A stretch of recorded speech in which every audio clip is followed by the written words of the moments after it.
এইভাবেই কোরবানি। সুতরাং আজকের বিষয়বস্তু হচ্ছে কোরবানির বিধিবিধান, উযহিয়া বা কোরবানির বিধিবিধান। কোরবানি যেটা আমরা বলি সেটা দুই ভাগে বিভক্ত।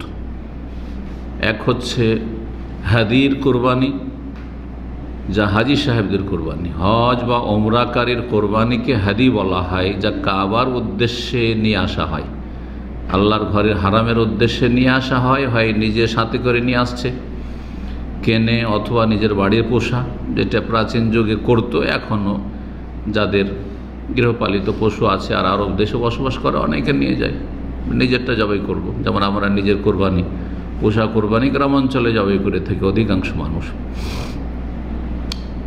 আর একটা হচ্ছে যে সেখানে কিনে জবাই করা, কিন্তু যেই কোরবানির সম্পর্ক হচ্ছে হজের সাথে অথবা ওমরার সাথে, এটাকে হাদি বলা হয়, এটাকে উযহিয়া বলা হয় না। কিন্তু আমাদের ভাষায় সেটাও কোরবানি, হাজি সাহেবের কোরবানি, তাই না? কোরবানি করলাম। কোরবানি কেন এর নাম? কোরবান মানে কাছাকাছি হওয়া, কারিব থেকে। আল্লাহ রাব্বুল আলামিনের কাছাকাছি হয় মানুষ এই নেক আমলের মাধ্যমে। খুব সহজ ভাষায় বুঝেছি। আল্লাহ রাব্বুল আলামিনের নৈকট্য অর্জন করে, আল্লাহ রাব্বুল আলামিনের সান্নিধ্য লাভ করে। সান্নিধ্য লাভ করা, নৈকট্য অর্জন করা, এটা হচ্ছে কোরবাত হাসিল করা। ওখান থেকে কোরবানির নামটি পড়েছে ভারত উপমহাদেশে, উর্দু, বাংলা, অন্য ভাষায়। আরবরাও আমাদের মতো কাছাকাছি এখন মাতৃভাষাতে কুরবান বলে থাকে, যাবাহানা কোরবান। তো যুগের আবর্তন বিবর্তনের নাম অনেক সব পরিবর্তন হয়, কিন্তু আরবি ভাষাতে কোরআন হাদিসে কোথাও কোরবান খুঁজে পাবেন না। জি, কোরবান মানে সান্নিধ্য লাভ করা। তো যে কোনো নাম দেন, উদ্দেশ্য কি সেটা দেখার বিষয়। তো এই ছিল হাদি, যার সম্পর্ক হাজি সাহেবদের হজ অথবা ওমরার সাথে। হাদি যেমন জবাই করা হয় হজে তামাত্তু আর হজে কেরানে হচ্ছে ওয়াজিব, আর হজে এফরাদে মুস্তাহাব, নফল। এইরকম ওমরা তো জবাই করা হয়। গত সপ্তাহে ওমরাতুল কাজায় সিরাতুন নবী সাল্লাল্লাহু আলাইহি ওয়াসাল্লাম আলোচনা করেছি। নবী সাল্লাল্লাহু ওমরাই গেলেন, ওমরাতুল কাজা। তো সে ওমরাতুল কাজায় 7ম হিজরিতে গেলেন, সেখানে কোরবানি করেছিলেন কতটি পশু? না, ওমরাতুল কাজায় বলে গেছেন, হ্যাঁ 60টি, মাশাআল্লাহ 60টি। আর বিদায় হজে 100টি। অথচ ওমরায় গেছেন। আজকালকার লোকেরা কি ওমরা গিয়ে কোরবানি করে? বরং ওমরা যত সস্তাতে করা যায়। দেখে এক অফিসে 100 টাকা, তো দেখে কোথাও 80 টাকা পাই কিনা, 90 টাকা পাই কিনা। কোথাও যদি 90 হয়, বলছে না অমুক যাতে 70 পাওয়া যায়।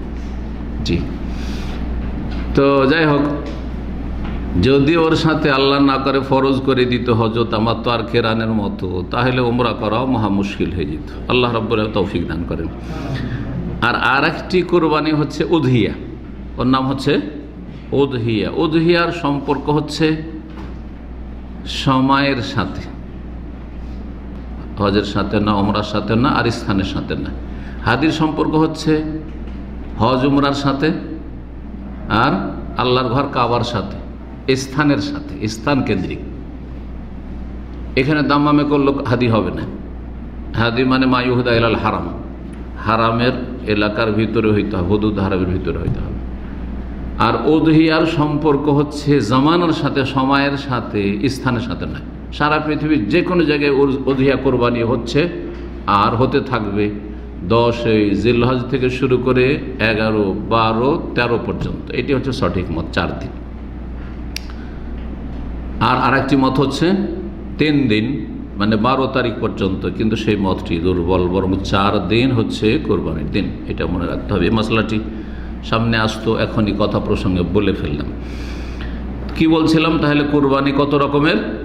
2 রকমের। তো আমরা যে কোরবানি আলোচনা করবো সেটা হচ্ছে উযহিয়ার কোরবানি, মানে নিজের বাড়ির কোরবানি, যার সম্পর্ক জিলহজ মাসের 10, 11, 12, 13 সাথে। এই মর্মে কোরআনে কারিমে বেশ কিছু আয়াত রয়েছে। তার মধ্যে সূরা কাউসার, ছোট্ট সূরা, তার একটি আয়াত, ফাসাল্লি লিরাব্বিকা ওয়ানহার, তোমার রবের উদ্দেশ্যে সালাত আদায় করো, আর ওয়ানহার, আর জবাই করো। আর আল্লাহর সন্তুষ্টির জন্য জবাই করে। এমনি জবাই হচ্ছে ইবাদত, বিসমিল্লাহ আল্লাহু আকবার, যে কোনো পশু জবাই করছে, সেটাও নেকির কাজ যে আল্লাহর নাম নিয়ে জবাই করছেন। কারণ কাফের মুশরিক আল্লাহ ছাড়া ওনার দেবদেবীর নাম নিয়ে, কেউ পীরের নাম নিয়ে জবাই করছে, আর আপনি একজন মুসলিম সেজন্য আল্লাহর নাম নিয়ে জবাই করছেন, আল্লাহর সন্তুষ্টির জন্য জবাই করছেন। আর যেটি নেকির সওয়াবের ইবাদতের জবাই সেটি হচ্ছে হাদি অথবা উযহিয়া, কোরবানির জবাই। তো ফাসাল্লি লিরাব্বিকা, তোমার রবের উদ্দেশ্যে সালাত আদায় করো, মানে ঈদের সালাত আদায় করো। ওয়ানহার, আর জবাই করো, কুরবানি জবাই করো। ঈদের সালাত আদায় করে কোরবানি জবাই করো। আগে ঈদের সালাত, তারপরে কোরবানি। কেউ যদি ঈদের আগে জবাই করে তো তার কোরবানি হবে না। এই আয়াতের তাফসীর এটাই করা হয়েছে। এটা হচ্ছে একটি তাফসীর। আর একটি তাফসীর হচ্ছে যে সালাত, যে কোনো সালাত আল্লাহর জন্য পড়ো, আল্লাহ ছাড়া অন্যকে সেজদা করিও না। সালাত আদায় করবে, ফরজ নফল যাই হোক না কেন, আল্লাহর জন্য। আর জবাই করবে লিরাব্বিকা, এখানে উজ্জ্ব আছে, ফাসাল্লি লিরাব্বিকা ওয়ানহার লিরাব্বিকা। রবের জন্যই সালাত নামাজ, আর রবের জন্য হচ্ছে জবাই। সুতরাং বিসমিল্লাহ আল্লাহু আকবার, আল্লাহর নামে জবাই করবে, গায়রুল্লাহর নামে নয়।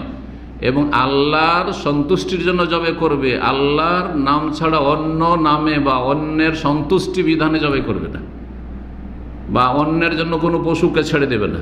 যেমন অনেক পশুকে যারা পীর পূজারী, মাজার পূজারী, তার বিসমিল্লাহ আল্লাহ আকবার বলেই জবাই করে, কিন্তু বলছে এইটা হ্যাঁ অমুক বাবার নামে ছাড়া আছে। যেমন হিন্দুরা অমুক দেবদেবীর নামে ছাড়া আছে, হ্যাঁ তাদের মা কালীর নামে জবাই, মানে ছাড়া আছে, উৎসর্গ। ষাঁড় ছাড়া থাকে না হিন্দুদের, ষাঁড় ছাড়া থাকে। ঠিক তেমনি মুসলিমদের যারা মাজার পূজারী মুশরিক, তারা গরু, ষাঁড় বা খাসি ছেড়ে রাখে যে এটা অমুক বাবার নামে ছাড়া আছে, এটা খাজা বাবার নামে ছাড়া আছে। এইরকম পশুর গোস্ত খাওয়া হারাম, জি। আর যদি আল্লাহ ছাড়ানোর জন্য জবাই করা হয় তো হারাম, আল্লাহর নামেই জবাই করতে হবে। সূরা হজ যে এই কোরবানির কথা রয়েছে বেশ কয়েকটি আয়াতে, আয়াত নম্বর 28, আয়াত নম্বর 34, আয়াত নম্বর 36, এই আয়াতগুলিতে কোরবানির কথা রয়েছে, যেই কোরবানিতে হাদি উযহিয়া সবই শামিল। আল্লাহ বলছেন ফাকুলু মিনহা, কোরবানির গোস্ত থেকে খাও। তো নিজে খাওয়া ভালো, নিজে খাওয়া ভালো, এমন জবাই করেন যাতে করে আপনি খেতে পারেন। দূরে জবাই করলেন তার চাইতে উত্তম যে আপনি কাছে, হাতের নাগালে আপনার সামনে জবাই হবে, যাতে কিছু অংশ খেতে পারেন।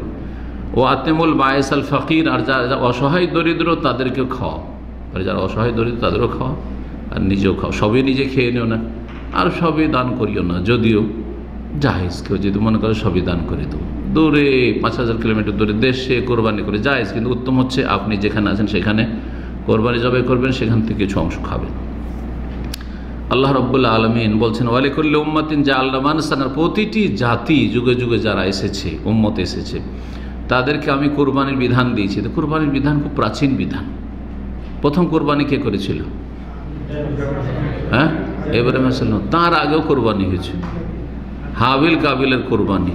ইয কাররাবা কোরবানান, ওখানে কাররাবা কোরবানান মানে কোরবানি করেছিল না, এটা হচ্ছে আমাদের দেশীয় অনুবাদ। এটা হচ্ছে যখন তারা উভয়ে আল্লাহর নৈকট্য অর্জন করেছিল, তার মধ্যে একজন নৈকট্য অর্জন করলো, হাবিল একটা দুম্বা জবাই করে, আর কাবিল কিছুটা গম, যেমন তফসিরের কিতাবাদিতে এসেছে। তো প্রথম প্রাচীন কোরবানি হচ্ছে আদম আলাইহিস সালামের 2 ছেলের কোরবানি, একজনের কবুল হয়েছে, আরেকজন কবুল হয়নি। তাহলে বোঝা যাচ্ছে মুসলিম উম্মার যারা কোরবানি করবে বা করে থাকে তাদের সবার কোরবানি কবুল হয় না, কারো কবুল হয়, কারো কবুল হয় না। মাপকাঠি কি? জি, ওই আয়াতের শেষে আল্লাহ বলছে, কার ভাষায়? ওই হাবিলের ভাষা। ইয কাররাবা কোরবানান ফাতুকুব্বিলা মিন আহাদিহিমা ওয়া লাম ইউতাকাব্বাল মিনাল আখার, একজনের কোরবানি কবুল হলো, আরেকজনের কোরবানি কবুল হলো না, রিজেক্ট। যখন কোরবানি কবুল হলো না আর তার স্বার্থ হাসিল হলো না, যেই স্বার্থে কোরবানি করেছিল, বিবাহ শাদীর বিষয় ছিল, তখন তার মধ্যে একটা হিংসা চলে আসলো, শত্রুতা, এমন বিদ্বেষ তৈরি হয়ে গেল। কাল লাকতুলান্নাক, বড় ভাই কাবিল বলছে যে তোকে খুন করব, তোকে মারব। তখন হাবিল কি বলেছিল? তারপরের আয়াতে আছে যে তুমি মারতে পারো, আমি মারবো না, তুমি তো মারো তবু আমি মারবো না। আর এখানে রয়েছে তোমার কবুল হয়নি, এটা আমার দোষ না তোমার দোষ আছে? তাহলে দোষ তোমার আছে, আমার দোষে তোমার কবুল হয়নি এটা তো নয়। কালা ইন্নামা ইয়াতাকাব্বালুল্লাহু মিনাল মুত্তাকিন, নিঃসন্দেহে আল্লাহ কবুল করেন যারা মুত্তাকি, আল্লাহর ভয়ে যারা নেক আমল করে তাদের পক্ষ থেকে আল্লাহ কবুল করেন। তা আল্লাহর ভয়ে যদি কোরবানি করো তো তোমার কবুল হবে। তুমি আল্লাহর ভয়ে কোরবানি করনি, হ্যাঁ, দুনিয়ার স্বার্থে কোরবানি করেছো এবং তুমি সেই কোরবানিতে তোমার নিষ্ঠা ইখলাস ছিল না, আন্তরিকতা ছিল না, তুমি সামান্য কিছু পেশ করেছো। আমি ইখলাসের সাথে যথাসাধ্য যতটা পারি সুন্দরভাবে করার চেষ্টা করেছি, সব দিক মিলিয়ে আল্লাহ আমারটা কবুল করেছে, তোমারটা কবুল করেননি, এটা আমার দোষ না। ইন্নামা ইয়াতাকাব্বালুল্লাহু মিনাল মুত্তাকিন। এখান থেকে আমাদের শিক্ষার বিষয় যে আমাদের কোরবানিতে যদি তাকওয়া, আল্লাহ ভীরুতা থাকে। তাকওয়া মানে কি? সহজ ভাষায় আল্লাহর ভয়ে ভালো কাজ করা আর ভালো কথা বলা, আর আল্লাহর ভয়ে খারাপ কথা কাজ থেকে বেঁচে থাকা। তো কোরবানি একটি ভালো আমল করছেন যদি আল্লাহর ভয়ের ভিত্তিতে, তাকওয়ার ভিত্তিতে করে তাহলে কবুল হবে। আরও যদি বলেন যে সবার কোরবানি হচ্ছে, আমি যদি না করি তো লোকে কি বলবে, মানুষ কি বলবে, হ্যাঁ, অথবা কোরবানি করব তো যেন আমার সোশ্যাল মিডিয়াতে চলে আসে যে আমি এত লক্ষ টাকার গরু কিনেছি, একটা গরু এমন কিনবো যে গোটা বাংলাদেশে যেন আমার নাম হয় যে অমুক এত দামি কোরবানি করেছে, ইত্যাদি ইত্যাদি। তাহলে তোমার তাকওয়ার ভিত্তিতে সে কোরবানি হয়নি, দুনিয়ার স্বার্থে হয়েছে, যে কোনো স্বার্থে হোক, সেটা বদনাম থেকে বাঁচা হোক অথবা সুনাম হাসিল করা হোক, দুটি হচ্ছে দুনিয়ার স্বার্থ। কিন্তু আল্লাহ সন্তুষ্ট হচ্ছে যে আল্লাহর কাছে কিছু পাবো, এই আশায় কোরবানি করা। সুতরাং আল্লাহ যেন আমাদেরকে তাকওয়া অর্জনে তৌফিক দান করেন, আর সমস্ত আমল কথাই যেন আল্লাহ তাকওয়া দান করেন, তাকওয়া ভিত্তিক যেন আল্লাহ রাব্বুল আমাদেরকে আমল করার তৌফিক দান করেন। সেই কোরবানিগুলি হবে বাহিমাতুল আনাম, গৃহপালিত পশু থেকে। এই জন্য আল্লাহ বলছে লিয়াযকুরু ইসমাল্লাহি আলা মা রাযাকাহুম বাহিমাতুল আনাম, যাতে করে তার আল্লাহর নাম উচ্চারণ করে, বিসমিল্লাহ আল্লাহু আকবার বলে জবাই করে। কিসের ওপর? আলা মা রাযাকাহুম, তাদেরকে যে আমি দিয়েছি, মিন বাহিমাতুল আনাম, গৃহপালিত পশু। গৃহপালিত পশু যেগুলো ঘরে পোষা হয়, জি হ্যাঁ, আর ঘরে পোষা হয় মানে সেগুলির ধরন রয়েছে, ইনশাআল্লাহ তাআলা সেগুলি সামনে আলোচনায় আসছে। আল্লাহ রাব্বুল আলামিন সূরা হজের আয়াত নম্বর 36, এটি ছিল সূরা হজের আয়াত নম্বর 34, আর তার প্রথম আয়াতটি ছিল সূরা হজের আয়াত নম্বর 28। আর এই আয়াত যেখানে আল্লাহ বলছেন বিশেষ করে সবচেয়ে উত্তম কোরবানি সম্পর্কে, সেটা হচ্ছে উট। ওয়াল বুদনা জাআলনাহা লাকুম মিন শাআইরিল্লাহ, এই উট তোমাদের জন্য আল্লাহ নিদর্শন করেছি। আল্লাহ নিদর্শন, বিভিন্ন দিক থেকে নিদর্শন। একটা যে কোরবানির মধ্যে সবচেয়ে শ্রেষ্ঠ কোরবানি, এদিক থেকে আল্লাহর নিদর্শন যে সেটা কোরবানি করা হয় এবং উত্তম কোরবানি। আর একটি হচ্ছে যে সৃষ্টিগতভাবে উটকে এমন করে আল্লাহ সৃষ্টি করেছেন যে মানুষ এত শক্তিশালী পশু থেকে উপকৃত হচ্ছে। মরুভূমিতে হাজার হাজার মাইল সে উটের পিঠে চলছে, মানুষ যদি চলতো তো মরে সাফ হয়ে যেত, শেষ হয়ে যেত। কিন্তু সুবহানাল্লাহ, কীভাবে এই মরুভূমিতে একবার যদি পানি পান করে সপ্তাহ সপ্তাহ চলছে। সম্ভব অন্য কোনো পশু পক্ষে যে সপ্তাহ সপ্তাহ যদি পানি না খাই থাকতে চলতে পারবে? পারবে না, মরে যাবে। তো বিভিন্ন দিকগুলি রয়েছে। যাই হোক, তারপরে আল্লাহ বলেছেন ফাইজা ওয়াজাবাত জুনুবুহা, যখন সেটা জবাই করার পরে পড়ে যাবে তখন সেটাকে প্রস্তুত করে ফাকুলু, মানে নিজেও খাও, ওয়াতেমুল কানে ওয়াল মুতার, আর যে চক্ষু লজ্জায় চাইতে আসে না কিন্তু অভাবী তাকেও খাও।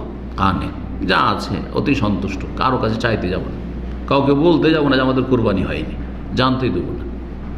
চক্ষু লজ্জা, মান সম্মান চিন্তা করে অনেকে আছে, এদেরকে বেশি দিতে হবে। আমাদের সমাজের লোকেরা ভুল কাজ করে, তারা করে কি, ওই ভিক্ষুকগুলোকে দেয়, ভিক্ষুকগুলো, আর যারা চাইতে আসবে না ও খোঁজই নেয় না। অথচ গ্রামবাসীর, আপনার দায়িত্ব হচ্ছে আপনার গ্রামবাসীর খোঁজ নেবেন, কার কোরবানি হয়েছে কার হয়নি। জি, কানে যারা লজ্জায়, চক্ষু লজ্জায় চাই না তাদেরকে খাওয়াল মোতার, আর যারা মানুষের পিছনে পিছনে ঘুরে বেড়ায় যে আমাদের কোরবানি হয়নি ভাই, একটু দিয়েন, একটু খেয়াল রাখেন, তাদেরকেও দাও, ভিক্ষুকদেরকেও দাও। কোরবানির বিধান কি? কোরবানি সুন্নাত না ওয়াজিব? কোরবানি অধিকাংশ আইম্মায়ে কেরামদের নিকটে হচ্ছে সুন্নাতে মুআক্কাদা। সুন্নাতে মুআক্কাদা, ফরজ ওয়াজিব নয়, ফরজ ওয়াজিব নয়, বরং সুন্নাতে মুআক্কাদা। শক্তিমান ব্যক্তি সুন্নাতে মুআক্কাদা এই গুরুত্বপূর্ণ ইবাদত যদি ছেড়ে দেয় তো গুনাহগার অবশ্য হবে, কিন্তু তার সুন্নাতে মুআক্কাদা ছুটলো, তার ফরজ ছুটে যায়। পক্ষান্তরে হানাফি মযহাব এবং সালাফি ওলামাদের মধ্যে সৌদি আরবের বড় একজন আলেম শেখ মোহাম্মদ বিন সালেহ উসাইমিন রাহিমাহুল্লাহ তাআলা তিনি বলছেন না, কোরবানি করা অজিব, কোরবানি করা অজিব। সুন্নাতে মুআক্কাদা হইল, সুন্নাতে মুআক্কাদা আর হানাফি মযহাবের ওয়াজিবের কাছাকাছি, কিন্তু মানে হানাফি মযহাবের ফরজ আর ওয়াজিব পার্থক্য আছে। যেমন ওরা বলছে যে নামাজ ফরজ, 5 ওয়াক্ত নামাজ ফরজ, হ্যাঁ যাকাত ফরজ, ওয়াজিব বলবেন না, রোজা সিয়াম ফরজ, হজ ফরজ, কিন্তু কোরবানি ওয়াজিব। জি, কথা বোঝা গেছে না? জি, তাদের কাছে তাহলে সিজদা ফরজ, হ্যাঁ, কিন্তু সূরা ফাতিহা পাঠ করা ওয়াজিব। বলছে কোরআনের যে কোনো আয়াত, বড় আয়াত হলে 1টি আর ছোট আয়াত হলে 3টি পড়া হচ্ছে ফরজ, আর সূরা ফাতিহা পড়া ইমামের জন্য হচ্ছে ওয়াজিব, আর মুক্তাদির জন্য নাজায়েজ। এগুলো হচ্ছে হানাফি মযহাব বলছে। তো তাদের হানাফি মযহাবের ওয়াজিব, এটি তাদের মযহাবের পরিভাষা, এটা কোরআনে বা হাদিসে ফরজ আর ওয়াজিবের কোনো পার্থক্য নেই, আর আরবি ভাষাতে কোনো পার্থক্য নেই। আরবি ভাষা যেটা ওয়াজিব মানে আবশ্যক করণীয়, সেটি হচ্ছে ফরজ আবশ্যক করণীয়। জি, সেজন্য অধিকাংশ আইম্মায়ে কেরাম, শাফি, মালিকি, হাম্বলি, এই মযহাবে সমস্ত উলামায়ে কেরাম, সালাফি, মুহাদ্দিসিন সবাই বলছেন ফরজ ওয়াজিব একই জিনিস। সুতরাং ওয়াজিব বলা মানে ফরজ করে দেওয়া, কোরবানি ফরজ নয়, বরং কোরবানি হচ্ছে সুন্নাতে মুআক্কাদা। নবী করিম সাল্লাল্লাহু আলাইহি সাল্লাম এই সুন্নাতে মুআক্কাদা কিন্তু ছাড়েননি। সুন্নাত বলে 10 বছর মদিনায় থেকেছেন, হিজরত করার পরে কোরবানির বিধান আসার পরে প্রতি বছর কোরবানি করেছেন, বাড়ির উযহিয়া কোরবানি করেছেন, উযাহি। আকামা রাসূলুল্লাহ বিল মাদিনাতে 10 সিনিন, রাসূলুল্লাহ মদিনায় 10 বছর অবস্থান করে হিজরত করে ইউদাহি প্রতি বছর কোরবানি করেছেন। সুতরাং সামর্থ্যবান লোকেরা অবশ্যই কোরবানি করবেন। নবী সাল্লাল্লাহু আলাইহি ওয়াসাল্লাম কোরবানি, সহিহ বুখারী মুসলিম হাদিস রয়েছে, দাহান নবী সাল্লাল্লাহু আলাইহি ওয়াসাল্লাম, নবী সাল্লাল্লাহু কোরবানি করেছেন বেকাবশাইনে, 2টো দুম্বা। জি, সে আপনার 2 রকম রং, যেটাকে বলা হয় আমলাহাইনে, একই রঙের নয়, 2টো রং, ধরেন কালো সাদা আছে, এই ধরনের। আকরানাইনে শিংওয়ালা, সুতরাং শিংওয়ালা পশু যদি হয়তো বেশি ভালো। জি হ্যাঁ, যাবাহ বিয়াদি, নিজের হাতে জবাই করেছেন, নিজের হাতে জবাই করেছেন, বোঝা হল নিজের হাতে জবাই করা হচ্ছে উত্তম। রাসূলুল্লাহ নিজে জবাই করেছেন, অথচ সাহাবায়ে কেরামকে বললে জবাই করে দেন, তাই না? কিন্তু নিজে জবাই করেছে। ওয়াসাম্মা, বিসমিল্লাহ বলেছেন, ওয়াকাব্বার, আল্লাহু আকবার বলেছেন, তারপর বিসমিল্লাহি আল্লাহু আকবার, ওয়াদা রিজলাহু আলা সিফাহিমা, জবাই করার সময় যাতে করে লাফ না দেয় সেজন্য গলার ওপর পা রেখে এক সাইডে পা রেখে জবাই করেছেন। এই সুন্নতে মুআক্কাদা বা কোরবানির বিধান চলে আসছে ইব্রাহিম আলাইহিস সালাম থেকে। ইব্রাহিম আলাইহিস সালামের দিনের অনেক বিধান শরীয়তে রাখা হয়েছে। সুনানুল ফিতরা যতগুলো রয়েছে সবগুলো ইব্রাহিম আলাইহিস সালামের সুন্নত, খাতনা করাই হোক, হ্যাঁ, আর অন্যান্য যেসব সুন্নতগুলি রয়েছে।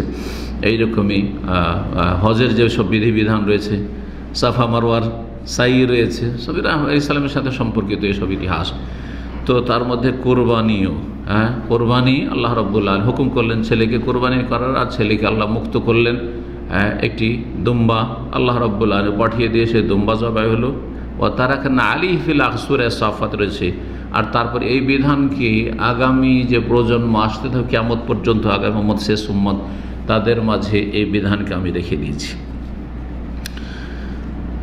কোরবানির ক্ষেত্রে আরেকটি মাসলা জেনে নাও ভালো, অনেকে জিজ্ঞাসা করেন, তার উত্তরটা হয়ে যাবে। সেটা হচ্ছে কোরবানির জন্য ধার কর্জা করা যাবে। ধরেন কোরবানির সময় কাছে চলে এসছে, আর বেতন এখন পাচ্ছেন না, পাবেন 1 মাস পরে, কোরবানি 10 দিন পরে বেতন পাবেন, তো এখন কি ধার কর্জা করে কোরবানি করতে পারবেন? এই মাসলা সম্পর্কে শাইখুল ওসাইম রহমতুল্লাহ আলাইহি জিজ্ঞাসা করা, হাল ইয়াক্তারিদুল ফাকির লিউদাহি, অভাবী মানুষ কি ধার কর্জা করে কোরবানি করতে পারবে? উত্তর দিচ্ছেন, ইনকান আল্লাহু ওয়াফান, যদি তার কাছে সেই ঋণ পরিশোধের ব্যবস্থা থাকে, নিশ্চিত যে আমি ঋণ পরিশোধের বিকল্প ব্যবস্থা অলরেডি রেখেছি। সেটা হতে পারে দেশে টাকা নেই, এখান থেকে টাকা পাঠাতে পারছেন না, কিন্তু আপনার এখানে টাকা আছে, দেশে ধার করছেন, তো আপনার বিকল্প ব্যবস্থা আছে কি না ধার কর্জা পরিশোধ করার? এই টাকা গেলেই যেভাবে পরে পাঠিয়ে দেবো, এখন পাঠাতে পারছি না হয়তো, অথবা কোনো জায়গায় সেটা লাগানো আছে, আমি এটা বিক্রি করে বাড়িতে ধান আছে, গম আছে, কৃষকদের টাকা নেই, কোরবানি ধার করে নিলাম, কিন্তু যদি এটা পরিশোধ করতে হয় তাহলে আমার গম বিক্রি করে, আমি পাট বিক্রি করে, এসব বিক্রি করে আমি দিতে পারবো, তাহলে অসুবিধা নেই।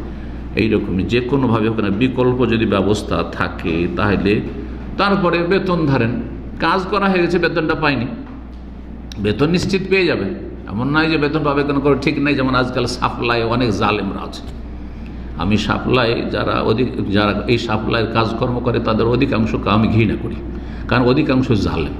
সবাইকে এর মধ্যে সবাই নয় ঢালাও হবে, কিন্তু অধিকাংশই আমাদের কাছে এই রিপোর্ট আসতে থাকে তাদের জুলম অত্যাচারে।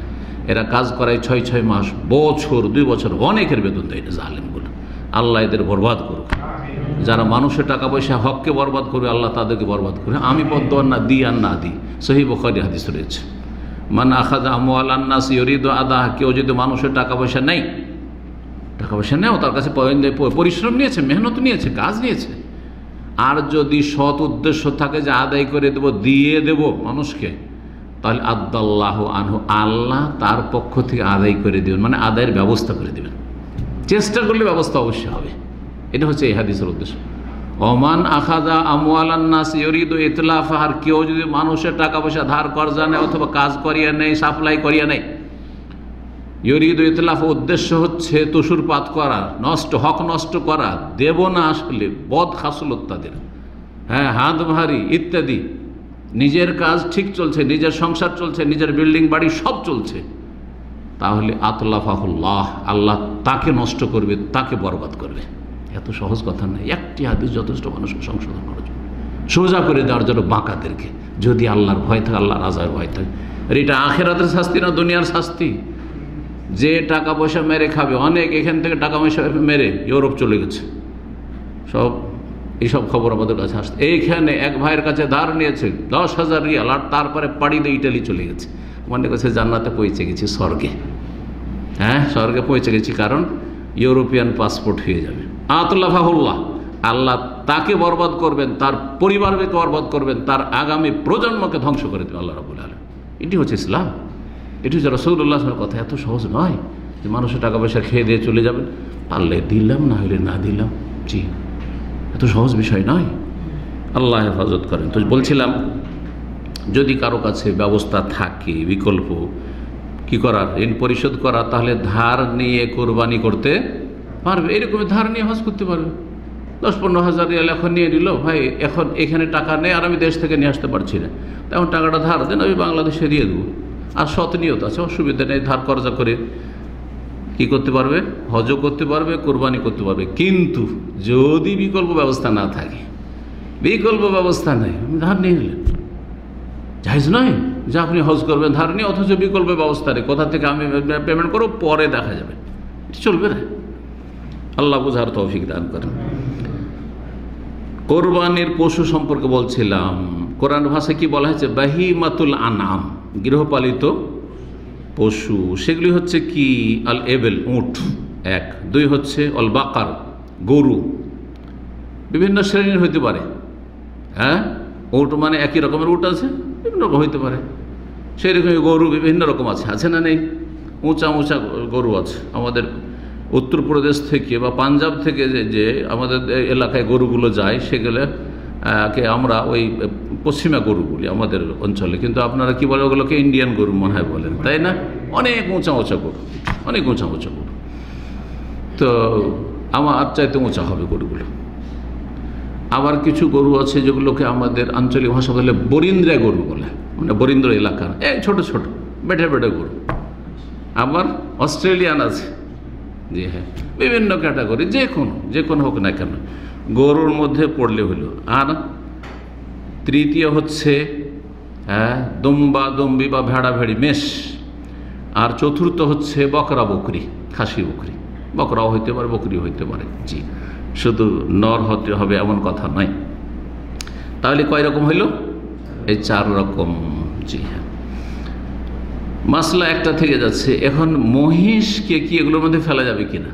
মহিষ তো গৃহপালিত পশু, বা হিমাতুল আনাম, মানুষ পোষে বাড়িতে, পোষ মানে, আর তারপরে তার গোস্ত খাওয়া হয়, এমনি সময় গোস্ত গোস্ত খাচ্ছেন গরুর মতো করে। বিশেষ করে ভারতে অনেকগুলি প্রদেশ আছে যেখানে গোহত্যা নিষিদ্ধ, গোহত্যা নিষিদ্ধ। সেখানে অধিকাংশ মানুষেরা কি খায়? মহিষের গোস্ত খায়, মহিষের গোস্ত খায়। আমি আমার জীবনে মনে পড়ে না যে পশ্চিমবঙ্গে থাকতে আমি কোনো দিন মহিষের গোস্ত খেয়েছি। আমার প্রায় 21 বছর কেটে গেছে, 22 বছর যে পশ্চিমবঙ্গ থেকে বের হয়নি কোথাও, পশ্চিমবঙ্গ, বিহার এগুলোর মধ্যে। তো কোনো দিন গরু ছাড়া মহিষের গোস্ত খাওয়া মনে পড়ে না। কিন্তু যখন বেনারস জামিয়া সালাফিয়াতে উত্তরপ্রদেশে পড়তে আসলাম, তো সেখানে তো গরু হত্যা নিষেধ, আর খাসির গোস্তের তো অনেক দাম। আর মাদ্রাসার ছাত্রদেরকে, জামিয়া সাহেব ছাত্রদেরকে কি করে খাসির গোস্ত খাওয়াবে? সম্ভব নয়। বছরে একদিনে কখনো এটা ধুমধাম দাওয়াত করে বিরিয়ানি খাওয়াইত। যে মাদ্রাসার জেনারেল সেক্রেটারি ছিলেন রাহিমাহুল্লাহ তাআলা, তার পক্ষ থেকে একটা করে বছরে দাওয়াত খেয়েছি, আর বাকি সম্ভব না। তাহলে কি খাওয়াইতে? হ্যাঁ, এই প্রথম মহিষের গোস্তের অভিজ্ঞতা হলো মহিষের গোস্ত, মহিষের কিমা। তো হয়তো কি একবার হয়তো ওই মাদ্রাসার ছাত্রদের খাবার বলে দিই কথা প্রসঙ্গে, খাবারের ক্যাটাগরি অনেক ভালো ছিল, অন্য অন্য মাদ্রাসার তুলনায় যেগুলো তো বোর্ডিং আছে অনেক ভালো ছিল। সেই ভালোটা কেমন হইতো? দুপুরে যদি ডাল হয় তো তার সাথে একটু আলু, ঝোল আলু, তাহলে দুপুরে যদি ওইটা হয়ে গেল, তাহলে রাত্রে হইতো ডাল আর তার সাথে 2 পিস গোস্ত। কিসের গোস্ত? মহিষের গোস্ত। তারপরের দিন ওই গোস্তের জায়গাতে আর দুপুরে আলু হইতো না, দুপুরে তখন হয়ে গেল ডাল আর একটু কিমা। উত্তরপ্রদেশের লোকেরা বা অন্য স্টেটে যারা উর্দু ভাষী তারা কিমা খুব বেশি খায়, বাঙালির চাইতে কিমা বেশি খায়। এই কিমাটা আমরা বেশি খেতাম না, ওই কিমা খাওয়ার অভিজ্ঞতা ওইখানে। কিমা বুঝলেন তো? হ্যাঁ হ্যাঁ, খান না আপনারা? খুব কম তো, কিন্তু এরা খায়, খুব বেশি খায়। ও প্রায় দিনে ওদের কিমা হইতে থাকে, গোস্তকে কিমা বানাবে। তো কিমা, একটু কিমা ও ডাল হয়ে গেল দুপুর। তাহলে সন্ধ্যাবেলা কি হবে? রাত্রে ওই ভাতের সাথে ডাল আর একটু আলু। সুবহানাল্লাহ, 2 বছর এভাবে পড়েছে। 2 বছরের এই কি বলে মহিষের গোস্ত খাওয়ার অভিজ্ঞতা আর কিমা খাওয়ার অভিজ্ঞতা আছে। তো এখন গোস্ত খাচ্ছে মহিষের, কোরবানি দেওয়া যাবে কিনা? একদল বলছেন না, কোরবানি চলবে না, এটা একটা ফতোয়া আছে। কিন্তু যে ফতোয়াটিকে আমাদের ওস্তাদেরা বড় বড় আলেমরা দিয়েছেন, এবং সেই ফতোয়া আমি বলে থাকি মানুষকে যে প্রয়োজন বোধে মহিষের কোরবানি করা জায়েজ, মহিষের কোরবানি জায়েজ। আল্লামা শেখ মুহাদ্দিস ওবায়দুল্লাহ মুবারকপুরী রাহিমাহুল্লাহ তাআলা, আমার ওস্তাদের ওস্তাদ, দেখা হয়েছে তার সাথে, এবং শেখুল হাদিস মিশকাতের আরবিতে ভাষ্য লিখেছেন রাহিমাহুল্লাহ তাআলা। তিনি একটা লম্বা ফতোয়া লিখেছেন। আহলে হাদিসদের ভারত উপমহাদেশ বড় একজন আলেম, বরং তার যুগে সবচেয়ে বড় আলেম তিনি। জি, ইন্তেকাল করেছে আজকে 33 বছর আগে প্রায়। তো তিনি বলেছেন যে জামুস, মহিষ হচ্ছে নাও মিনাল বাকার, এক ধরনের গরু জাত। সুতরাং যেমন গরু আর কথা প্রমাণিত, ঠিক তেমনি মহিষের কোরবানি জায়েজ। জি, তবে সতর্কতামূলক কেউ যদি বেঁচে থাকে যে আমি গরু পাচ্ছি তাহলে কেন মহিষ করতে যাব, উট পাচ্ছি তাহলে কেন মহিষ করতে যাব, তো এটা অবশ্যই ভালো। এখন একটি বিষয় আলোচনা, সেটা হচ্ছে কুরবানির জন্য কিছু শর্ত আছে কিনা। জি, 4টি শর্ত আছে যেটা জরুরি। 4টি শর্ত আছে কুরবানির পশুর ক্ষেত্রে, যে পশুটার কোয়ালিটি কেমন হইতে হবে। রাসূলুল্লাহ সাল্লাল্লাহু আলাইহি ওয়াসাল্লামের হাদিস আছে, মুসনাদ আহমদে রয়েছে, আবু দাউদ, নাসাই, তিরমিজি, ইবনে মাজাহ, 4টি কিতাবে রয়েছে, আরও বেশ কিছু হাদিসের কিতাবে আছে। রাসূলুল্লাহ বলছেন আরবাতুল্লাহ তুজজি ফিল আদাহি, 4 ধরনের পশু আছে কোরবানি করলে যথেষ্ট হবে না, কোরবানি করলে যথেষ্ট মানে কোরবানি হবে না। এক, আল আওরা আল বাইয়ানু আওয়ারোহা, এমন অন্ধ পশু যে স্পষ্ট অন্ধ, বুঝতে পারছেন যে দেখতে পায় না, পশুটাতে দেখে না, কিন্তু যদি বুঝতে না পারেন হালকা হালকা দেখে, আছে না নেই? মানুষের মধ্যে যেমন এরকম আছে যে কেউ পুরো অন্ধ, কিছুই দেখে না, আবার কিছু আছে যে 70%, 80% দেখে না, কিন্তু 20% দেখে, রাস্তাঘাট বুঝতে পারে, দেখতে পায়। তাহলে তো অনেক সময় বুঝতে পারছেন না, বকরি, ছাগল অথবা যে কুরবানির পশু চলাফেরা করছে, বুঝতে পারছেন না যে অন্ধ, তাহলে জায়েজ। কিন্তু ধরেন একটা চোখ একবারে বসে আছে, নেই, অথবা বুঝতে পেরেছেন যে দেখে না কিছু, তো তাহলে জায়েজ নয়। অল মারিদাতু আল বাইয়িনু মারাদুহা, আর দ্বিতীয় শর্ত হচ্ছে যে এত বেশি অসুস্থ না হয় যে তার অসুস্থতা রুগ্নতা স্পষ্ট, এমন রোগী পশু, জি স্পষ্ট রোগী, সামান্য যে কিছু রোগ থাকে, হ্যাঁ পাতলা পায়খানা করেছে গরুতে, চলবে না? হ্যাঁ জি হ্যাঁ, বা ইত্যাদি কিছু কিছু অসুখ আছে, দুর্বলতা আছে, চলবে। ওয়াল আরাজা আল বাইয়িনু দালউহা, আর যদি এমন খোঁড়া হয়, ল্যাংড়া হয় যে স্পষ্ট ল্যাংড়া, স্পষ্ট ল্যাংড়া মানে খুবই খোঁড়িয়ে চলছে, খুবই বেশি খোঁড়া, তাহলে একটু যদি হয়, কিছু কিছু পশু থাকে, মানুষ যেমন দীর্ঘক্ষণ বসে থাকলে কি হয়, পায়, হ্যাঁ পা ঝিঝি ধরে যায়, হ্যাঁ হ্যাঁ অবশ হয়ে যায়, খানিকটা চলতে গিয়ে নিজেও খোঁড়াইতে হয় একটু, তারপর ঠিক হয়ে গেল, তাই না? তো ওই রকম কিছু পশু থাকে তো জায়েজ, কিন্তু খুব বেশি যদি খোঁড়া হয় তাহলে চলবে না, এক পা একেবারে খোঁড়া অচল, হ্যাঁ স্পষ্ট খোঁড়া যদি হয় চলবে না। 4 নম্বর শর্ত হচ্ছে যে ওয়াল আজফা আল্লাতি লা তুনকি, এমন ক্ষীণ দুর্বল যে তাতে গোস্ত নেই, হাড্ডিতে হ্যাঁ চামড়া লেগে আছে মনে হচ্ছে, কঙ্কালের মতো হাড্ডিতে চামড়া লেগে আছে, তাহলে চলবে না, জায়েজ না। কিন্তু যদি দুর্বল হয়ে আছে, কিন্তু একেবারে দুর্বল নয়, গোস্ত আছে আর দুর্বল হয়ে আছে, তো জায়েজ।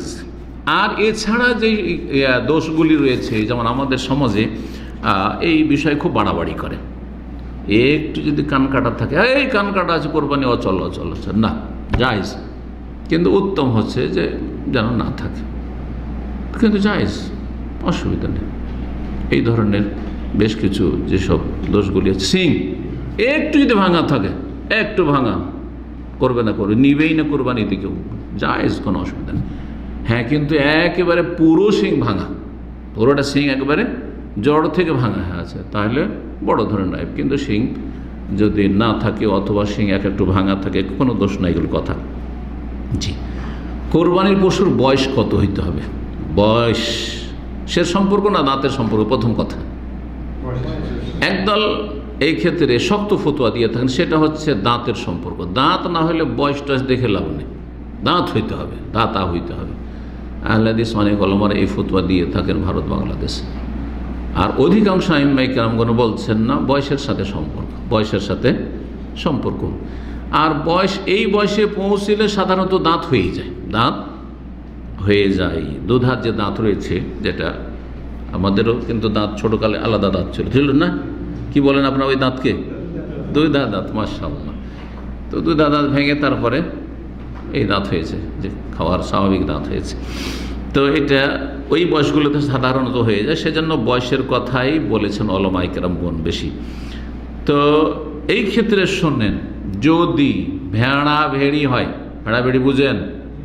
মেষ, এটা আরও বুঝেন না মনে হচ্ছে, জি একই, ভেড়ি কি মেষ বলা হয়। তো মেষ যদি হয় তাহলে 6 মাস পার হইলেই চলবে। সবচেয়ে কম বয়সে যেই পশুর কোরবানি যায় সেটা হচ্ছে ভেড়া, না হয় ভেড়ি। কারণ ভেড়ি তাড়াতাড়ি বড় হয়ে যায়, বকরি ছাগল এত তাড়াতাড়ি বড় হয় না। এই জন্য ভেড়ির ক্ষেত্রে, ভেড়ি কে পুষেছেন আপনাদের মধ্যে? এই যে একটু ঝুঁকেছেন, আপনি বুঝেছেন? তাহলে তো অভিজ্ঞতা আছে। 6 মাসে কিন্তু একটা বকরি 1 বছরে যতটা গোস্ত দেবে, যত বড় হবে, তার চাইতে 6 মাসে ও বেশি গোস্ত দেবে ভেড়ি। জি, আমি না পুষলাম, এগুলো এলমি অভিজ্ঞতা বলছি, পড়াশোনা অভিজ্ঞতা বলছি, কথা বলছেন। যদিও ছোটোকালে মাদ্রাসা থেকে এসেছি, বাড়িতে কিছু অল্প স্বল্প বকরি টুকরি থাকতো, কিন্তু ও ভেড়ি, আমার আব্বার কথা শুনেছি, আমার দাদার ও ভেড়ির পাল থাকতো। আর আমার আব্বা এইসব গল্প শোনাইতেন তখন প্রাইমারি স্কুলে, সেই যুগে প্রাইমারি স্কুল ক্লাস 4 পাস করলে অনেক পড়া, তো পড়তে পরীক্ষার দিনও আমার দাদা চাপ দিতেন, কারণ আগের লোকেরা কিন্তু ওই কৃষি কাজটা 1 নম্বরে, পড়াশোনা ওইটা 2-3 নম্বর, না হয় 10 নম্বরে, কথা বোঝা গেছে। এখন রিক্সা চালকও ছেলে মেয়েকে ডাক্তার বানাবে, করছে না? ডোম মেথরও স্বপ্ন যে ছেলে মেয়েকে কী করবো, ডাক্তার ইঞ্জিনিয়ার বানাবো, না হয় আমেরিকা কানাডা পাঠাবো, ঠিক? তো সুবহানাল্লাহ। তো আমার আব্বা বলতেন যে পরীক্ষার দিনও আমার আব্বার চাপ, যে আগে সকালে বকরি চড়িয়ায়, তারপর পরীক্ষায় যায়। বলে আলহামদুলিল্লাহ, আপনারা আমাদেরকে আব্বা শোনাতেন, এই জন্য যাতে আলহামদুলিল্লাহ বলি। কারণ আমার জীবনে সংসারের কাজ বলেন, ওই যে পড়তে ছেড়ে দিয়েছে, আল্লাহর রাস্তায় ছেড়ে দিয়েছে পড়া ছাড়া আমাকে বাড়িতে গেলেও কোনো কাজ বলতেন না। জি, বাড়িতে গেলে মেহমানের মতো 2-4 দিন 10 দিন করে থেকেছি, বাস চলে এসেছি। জি, কোন কাজের কোনো চাপ ছিল না সংসারে, আলহামদুলিল্লাহ, আল্লাহ শুকরিয়া। কিন্তু পরীক্ষার দিনে আমরা এক মিনিটের হিসাব করি বাচ্চারা যেন পড়াশোনা করে ভালো করে যায় আর ভালো করে রেজাল্ট করে আসে, আর আগে যা বকরি ছাগল পাল আছে চরিয়ায় তারপরে তার পরীক্ষা দেয়। আল্লাহ আল্লাহ রহম করেন, আল্লাহ গুনাহ খাতা মাফ করেন। তো কি বলছিলাম, 6 মাসের ভেড়া ভেড়ি যথেষ্ট। আর বকরির ক্ষেত্রে 1 বছর হইতো, কারণ 1 বছর না হইলে বকরির দাঁত হয় না, বকরি কোরবানির মতো হয় না। সাধারণত 1 বছর পার হইলেই কি হয়, দাঁত হয়। আর গরুর ক্ষেত্রে 2 বছর হইতো, কারণ 2 বছর হইলেই তখন দাঁত হয় বা দাঁত পড়ে, দুধা দাঁত পড়ে। আর উটের ক্ষেত্রে 5 বছর হইতে হবে, তাহলে 1, 2 বছর, 3 বছর, 4 বছরের উট, যেগুলোকে এখানে হাসি বলছে। হাসি আমার দেশে যেগুলোকে আমরা বাছুর বলি, বাছুর বলেন না বাছি বলেন, অনেক এলাকায় এরা হাসি বলে, আমি এটাকে চিন্তা করে দেখেছি, এরা বলে হাসি, হ্যাঁ, বাছুর কি বলে উটকে। আর আমার দেশে অনেক এলাকায় আঞ্চলিক ভাষা বলে বাছি, ওই যে বাছুর থেকে, হাসি আর বাসি। তো 5 বছরের উট হইতে হবে। জাবের রাদিয়াল্লাহু তাআলা বর্ণিত, রাসূলুল্লাহ সাল্লাল্লাহু আলাইহি ওয়াসাল্লাম বলেছেন, লা তাযবাহু ইল্লা মুসিন্না, মুসিন্না ছাড়া অন্য পশু কোরবানিতে জবাই করবে না তোমরা। আর মুসিন্নাস মানে কি, দাঁতা, সিন্নুন থেকে আসলে, সিন্নুন মানে দাঁত, আসনান বহু বচন হচ্ছে আসনান, তো দাঁতা ছাড়া করবে না। এবং দাঁতা ছাড়া করবে না, এই জন্য আহলে হাদিস ওলামারা বলছেন না, দাঁতাই হইতে হবে। 1 বছরও যদি পুরা হয়ে যায় খাসি বকরি আর দাঁত না হয় তাহলে চলবে না। 2 বছর পুরা হয়েছে গরু কিন্তু দাঁতে নেই, তাহলে মানে দাঁতে মানে কমপক্ষে দাঁত পড়তে হবে। দাঁত পড়া মানে দাঁত হয়ে গেছে, সে করে দাঁত যদি ভেঙে যায় সামনে দুটো, তাহলে তার মানে দাঁত হয়ে গেছে। কিন্তু কখনো কখনো হয় না 1 বছরে। নিজের বাড়ির পোষা তার নিশ্চিত, কেনার উপরে বিশ্বাস করা যাবে না, কারণ কোরবানির হাটে কোরবানির মৌসুমে দাম বেশি পাবে, সেই জন্য বেছে নেওয়ালা এসে কোনো রকম বিক্রি করে দিতে পারি না। ভাই, আমার বাড়ির পোষা 1 বছর হয়ে গেছে, মৃত্যু, অনেক ধোঁকাবাজ আছে। সুতরাং কেনা পশু, দাতা যাদের শর্ত আছে তাদের কাছে কেনা পশু, হ্যাঁ, 1 বছর বললে চলবে না, যতক্ষণ তো দাঁত না দেখে নেবেন। কিন্তু বাড়ির পোষা যদি হয়, বাড়ির পোষা 1 বছর, গত কোরবানির আগে এটা আমার বাড়িতে জন্মেছে, আর ভালো করে জানি, আর তারপরে এটা কোরবানি দিছে 1 বছর হয়ে গেছে, তাহলে জায়েজ। গরুর ক্ষেত্রে 2 বছর হয়েছে, জায়েজ। জি, আল্লাহু তাআলা আলাম। কোরবানির সময় শুরু হয় কখন, এ বিষয়ে কথা প্রসঙ্গে আগে বলে ফেলেছি। হাদিসটি সহিহ মুসলিমেরই ছিল, হ্যাঁ, হাদিসটি শেষ করা হয়নি। দাঁতা ছাড়া তোমরা জবাই করবে না। আর অধিকাংশ ওলামারা দাঁতা কেন বলছেন না, বলছেন মুসিন্না দাঁত সাধারণত 1 বছরে ছাগলের হয়ে যায়, 2 বছরে গরুর হয়ে যায়, 5 বছরে উটের হয়ে যায়, সেই জন্য আমরা বয়সটাকেই ধরেছি। জি হ্যাঁ, ইল্লাই আসর আলেক, কিন্তু তোমাদের জন্য কঠিন হয়ে যায়, কোরবানি পাচ্ছে না, এরকম দাঁতা কোরবানি পাচ্ছে না, বা 1 বছর কোরবানি পাচ্ছে না, 2 বছর গরু পাচ্ছে না, কিন্তু একটা কি পেয়ে গেছে, মেষ বা ভেড়া ভেড়ি 6 মাসের পেয়ে গেছে, 6 মাসের পেয়ে গেছে, যেটাকে জাজা বলা হয়। ফাতাযবাহু জাযআতাম মিনাদ দান, যদি ভেড়া ভেড়ির জাজা হয় মানে 6 মাসের হয়ে যায়, তাহলে জবাই করতে পারবে। সহিহ মুসলিমের হাদিস। ঈদের সালাতের পরে এখন যে আলোচনা করছিলাম সেটা বা করতে চেয়েছিলাম, সেটা হচ্ছে জবাইয়ের সময় কখন শুরু হয়। ফজর পরে জবাই চলবে না, গ্রামে হোক আর শহরে হোক, গ্রামে হোক আর শহরে। হানাফি মযহাবী গ্রামাঞ্চলে যেহেতু ঈদ নেই, সেই জন্য ফজর পরে জবাই করলেই চলবে। বরং এই ক্ষেত্রে একটা হিল্লা আছে, শুধু বিয়ে শাদীর হিল্লা নাই, ওদের মযহাবে আবার কোরবানিরও হিল্লা আছে। ঢাকা শহরের লোক গ্রামাঞ্চলে পল্লী গ্রামে পশু পাঠিয়ে দিয়ে ওখান থেকে ফজর পরে জবাই করে নিয়ে এসে সকালে সকালে যদি গোস্ত খেয়ে নেয়, জায়েজ। এসব হিল্লা, ইসলামে হিল্লার কোনো অবকাশ নেই। যে হিল্লা হচ্ছে শয়তানি কথা। তো ঈদের পর জবাই করতে হবে। ঈদ যখন হয়ে গেছে আপনার এলাকায়, তখন জবাই করবেন। আনাস বিন মালিক বর্ণনা করেছেন রাদিয়াল্লাহু তাআলা, রাসূলুল্লাহ বলেছেন, মান যাবাহা ক্বাবলা সালাতি, কেউ যদি ঈদের সালাতের আগে জবাই করে ফেলে, ফাইন্না বা যাবাহা লিনাফসিহি, তাহলে সে নিজের জন্য জবাই করেছে, গোশত খাওয়ার জন্য। ওমান যাবাহা বাদা সালাত, কেউ যদি ঈদের পরে জবাই করে, ফাকাত তাম্মা নুসুকু, তার কুরবানি সম্পূর্ণ হয়েছে। ও আসাবা সুন্নাতুল মুসলিমিন, মুসলিমদের আদর্শ সে পেয়েছে। সহিহ বুখারী 5120 নম্বর হাদিস। কোরবানি জবাইয়ের ক্ষেত্রে আরেকটি মাসলা বলেছেন যে কোরবানি নিজের হাতে জবাই করা উত্তম, যদি কোরবানি জবাই করতে সক্ষম হয়। কোরবানি জবাই করতে কিন্তু যদি ভয় পায়, এমনও লোক আছে কোরবানি জবাই করা তোর ক্ষমতা নেই, কোরবানি জবাই করা দেখে যদি রক্ত দেখে ওখানে ফিট লেগে পড়ে যাবে, বেহুশ হয়ে পড়ে যাবে। আছে এরকম লোক না? নেই? দাম্মামেও আছে, বলবো না কি আছে, চিনে নেবেন না হলে আপনারা। রক্ত দেখে যদি বেহুশ ওখানে পড়ে গেছে। দাদা বলছে ও কয়েক ভাই ওই রকম, তো এক ভাই পড়েছে, দেখা দেখে ও পড়ে গেছে। কথা বুঝতে পেরেছেন? আল্লাহ হেফাজত করে। তো যারা কোরবানির গোশত বা কোরবানির রক্ত দেখতে পারে না, সে জিহাদ ফিসাবিল্লাহর কি স্বপ্ন দেখবে? ও তো স্বপ্নও দেখবে না ওইটা, মানে আল্লাহ না করে এরকম স্বপ্ন দেখি না, স্বপ্নে বেহুশ থেকেই যাবো, আর ঘুম ভাঙবে না, ঠিক না? জি হ্যাঁ। তো নিজের হাতে কোরবানি জবাই করা এরও একটা ফায়দা আছে, হিম্মত বাড়বে, সাহস বাড়বে। কেউ গরু জবাই করেছেন? মাশাআল্লাহ, অনেক মুজাহিদ আছে। গরুটা করেছেন, উট করেছেন? না, উট করেন, ঠিক। তো কোরবানি নিজের হাতে জবাই করা উত্তম, যদি জবাই ভালো করতে পারে। যদি না জবাই করতে পারে তাহলে কমপক্ষে সামনে দাঁড়িয়ে থেকে দেখবে।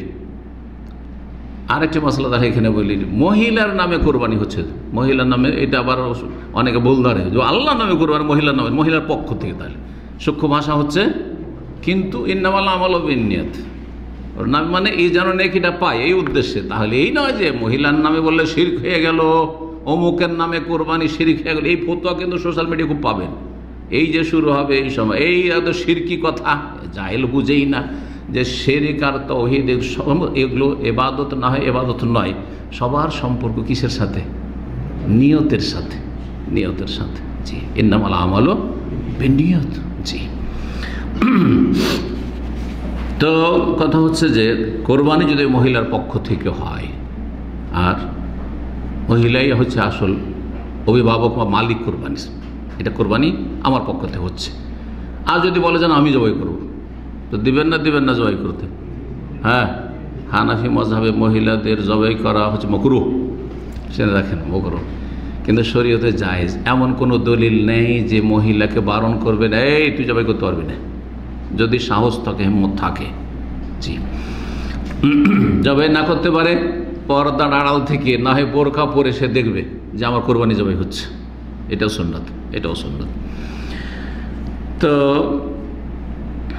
এই মর্মে হাদিসে রয়েছে, নবী করিম সাল্লাল্লাহু আলাইহি সাল্লাম বিসমিল্লাহ আল্লাহু আকবার বলে জবাই করেছেন, আর বলেছেন যে তারপরে যার পক্ষ থেকে হবে তার কথা বলবে, আল্লাহুম্মা হাযা আন ফুলানি, এটার পক্ষ থেকে, আমার পক্ষ থেকে, অথবা অমুকের পক্ষ থেকে। এটা হচ্ছে রাসূলুল্লাহ জবাই করে কি বলছে? বিসমিল্লাহ আল্লাহু আকবার হাযা আন্নি, এটি আমার পক্ষ থেকে। ও আম্মাল্লাম ইউদাহি মিন উম্মতি, আর আমার উম্মতের যারা কোরবানি করতে পারলো না তাদের পক্ষ থেকে, সারা দুনিয়ার, বুঝলেন? জি হ্যাঁ। তো কোরবানির শরীকের বিষয়টি সামনে আসছে, তখন বলবে বিষয়টি ভেঙে। এখানে এতটুকু জেনে রাখে যে নবী সাল্লাল্লাহু আলাইহি ওয়াসাল্লাম যে কোরবানি করলেন, কত লোকের পক্ষ থেকে করলেন? 2-4-10 জন? অসংখ্য লোক হইতে পারে। আমার উম্মতের যারা অভাবের কারণে কোরবানি করতে পারলো না, সবার পক্ষ থেকে আমার এই কোরবানি। হাজার হাজার লক্ষ লক্ষ লোকও সামিল হইতে পারে তাতে, ঠিক কিনা? এতটা মশলা কমপক্ষে জেনে রাখেন যে একটা কোরবানিতে লক্ষ লক্ষ লোককে সওয়াবে শরীক করতে পারি, সওয়াবে শরীক করতে পারি, জীবিত মৃত, এটাই হচ্ছে উত্তম। কিন্তু আমাদের সমাজে, বিশেষ করে হানাফি সমাজে, শুধু মরার নামে কোরবানি, এই কোরবানি আমার বাপের নামে, এই কোরবানি আমার মায়ের নামে, সব মারা গেছে, এটা আমার দাদার নামে, দাদির নামে, এই বছর বাপের নামে দিলাম, আগামী বছর মায়ের নামে, তো এই নামে। এগুলো সুন্নাতের খেলাফ কাজ। কোরবানি হচ্ছে জীবিত মৃত সবাইকে সামিল করবেন, আর নিজে, এটি আমার পক্ষ থেকে, আমার বাপ মা আত্মীয় স্বজন, হ্যাঁ যারা জীবিত আছে আর মারা গেছে সবার পক্ষ থেকে। একটা কোরবানি একজন এবং তার পরিবারের পক্ষ থেকে হবে, আর তারপরে তার মৃত আত্মীয় স্বজন সবাইকে সে নিয়ত করতে পারে যে আমি নেকিতে শরীক করলাম। কিসে শরীক করলাম? নেকিতে শরীক করলাম, ভাগে শরীক করলাম নাই, ভাগে শরীক করলাম, এটা নেকিতে শরীক করলাম। তো সময় শেষ হয়ে গেছে প্রায়, তো আমি তাড়াতাড়ি তাহলে শেষ করি। নবী সাল্লাল্লাহু আলাইহি ওয়াসাল্লাম এইভাবে করেছেন। আবু দাউদ তিরমিজির হাদিস আল্লামা আলবানী সহিহ বলেছেন। কুরবানির গোশত বিতরণ কিভাবে করবেন? যা আয়াত থেকে জানতে পেরেছেন, নিজে খাবেন আর অন্যদেরকে খাওয়াবেন। অন্যদের যাদের খাওয়াবেন তারা দুই ভাগে বিভক্ত। এক হচ্ছে সচ্ছল লোকেরা, যাদেরকে হাদিয়া তোহফা গিফট দিয়ে খাওয়ানো, আত্মীয় স্বজন অথবা অনাত্মীয় যে বন্ধু বান্ধব। আর একটা হচ্ছে অসচ্ছল অভাবী। তাহলে তিন রকম হয়ে গেল। এইখান থেকে কিছু ওলামারা নিয়েছেন সালাফদের এটা কেউ কারো আমল রয়েছে, সাহাবায়ে কেরাম বা তাবেইন এই জামানায় কিছু আমল রয়েছে যে 3 ভাগ করা, কিন্তু 3 ভাগ করা রাসূলুল্লাহ সুন্নত নয়। কেউ যদি বলে 3 ভাগ সমান সমান করতে হবে, এটি সুন্নত নয়, নবী সাল্লাল্লাহু আলাইহি ওয়াসাল্লামের সুন্নত নয় এটি। তবে কেউ যদি করে যে আমি 1 ভাগ খাবো, 1 ভাগ আত্মীয় স্বজনকে খাওয়াবো, আর পাড়া প্রতিবেশী যারা সচ্ছল তাদেরকে খাওয়াবো, আর আরেক ভাগ গরিব মিসকিনকে খাওয়াবো, তবে এতে কম বেশি যে কোনো রকমটা জায়েজ। কম বেশি যে কোনো রকম জায়েজ। যে কোনো রকম জায়েজ মানে কি? বেশিটাই নিজে খেলো কারণ প্রয়োজন আছে, অথবা বেশিটাই গরিবদেরকে খাইয়ে দিল, বেশিটাই সচ্ছল আত্মীয় স্বজন, বিশাল বংশ, বিশাল আত্মীয় স্বজন, ফ্রেন্ড সার্কেল, তাদের খাইয়ে দিল। গরিব কম আছে একেবারে, তবে গরিব যদি বেশি থাকে আগে ওদের খোঁজ নিতে হবে। এটা সবসময় যেন মনে আমাদের মনে থাকে। আল্লাহ যেন তৌফিক দান করেন। জি,